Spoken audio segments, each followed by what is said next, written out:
Hi YouTube, I have been working on this vlog all week, and what I've been doing is that as I've gone through my week, when I've run into situations where I've had some kind of sensory issue crop up, what I've done is I just pulled out the iPhone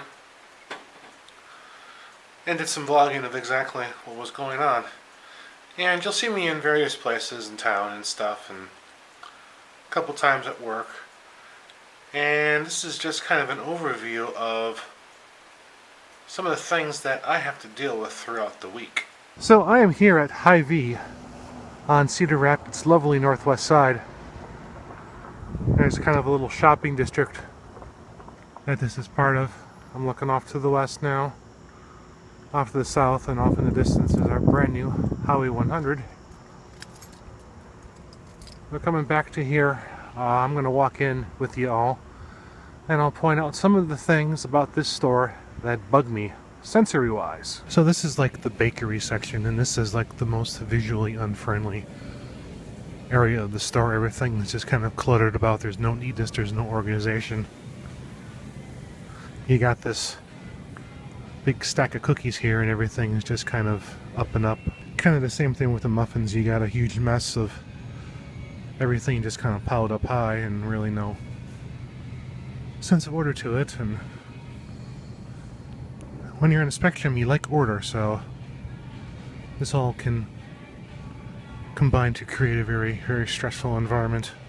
So I am in Derry right now, and this can be a very, very hard place for me, and I'll kind of turn the camera around and I'll show you why here. So what you got here is you've got these milk cases, and each one of these milk cases has a ventilator in it that blows cold air over everything so it stays cold, and they just drone on and on. And then you've got the same thing over here, and so it's very, very loud. Now everything you see here, all the shelves are in a state known as faced. That's an industry term for when they have everything pulled forward and lined up so that it looks neat. And an unfaced shelf would be a shelf where the customers have picked through it and half the things are empty. And so in this state, this is actually, you know, not too unbearable to look at, but when you're in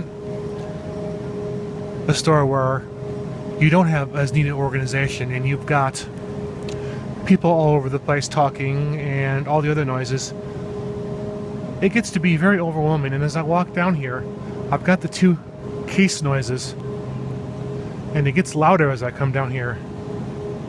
And I get to about here, and I'm just on the verge. There is something down here that is rattling, and that's kind of on the verge of pushing me into overload. For whatever reason, this store is very, very busy tonight. A lot of people in here, but as I'm gonna say, I've got my camera kind of pointed up towards the ceiling. The fluorescent lighting that is in stores like this can be another source of irritation for those of us who are sensitive to these things. Fluorescent lighting, it's a very harsh, very cold lighting, and as I look up at these lights, you don't see it very well in the video, but they are indeed flickering because they've got all electromagnetic ballasts that run at 60 hertz or some resonant frequency of, and I can definitely see flickering, and that can be quite bothersome. It's in my work car. I have this phone charger with this very annoying blue light on it, and at nighttime this shines in my eye and it just absolutely bugs the living daylights out of me, so I have to do this so that when I'm driving I don't see the blue light. So for me today, I'm wearing my backup pair of shoes because my regular shoes got soaked last night in the rainstorm and they're still wet. So the thing for me with tactile sensory input is that there has to be parity on both sides of my body. I need it feeling on this side like it does on this side. And if that doesn't happen, then I'm going to have problems. And so what's been going on today with my lovely shoes is that because these are my old pair of shoes, they have worn differently on right versus left.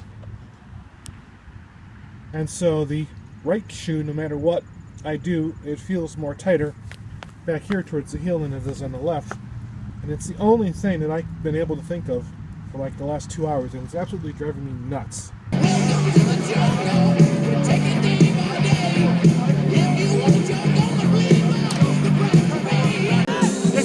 for people on the spectrum at a place like this at a Friday night football game here in the Midwest. Ain't gonna happen. You're not gonna find us. It's too noisy, too much motion, too much sounds, too much chaos.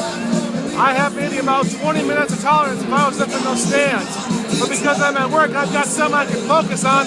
It'll be a little bit easier for me. But very noisy environments like this where you can't hear anything because all the sounds just blend together, this is not a good place for us. It's a quiet, peaceful night here in my house. And although I say quiet, it's not exactly that.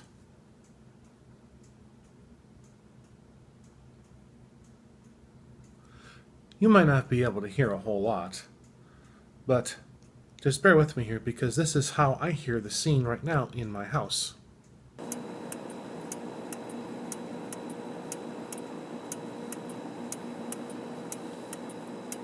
That, my friends, is autistic hearing. We cannot filter out the sounds that come into our brains. We hear either everything or nothing at all. And when you have everything competing for attention inside your head, it gets very tiresome very quickly.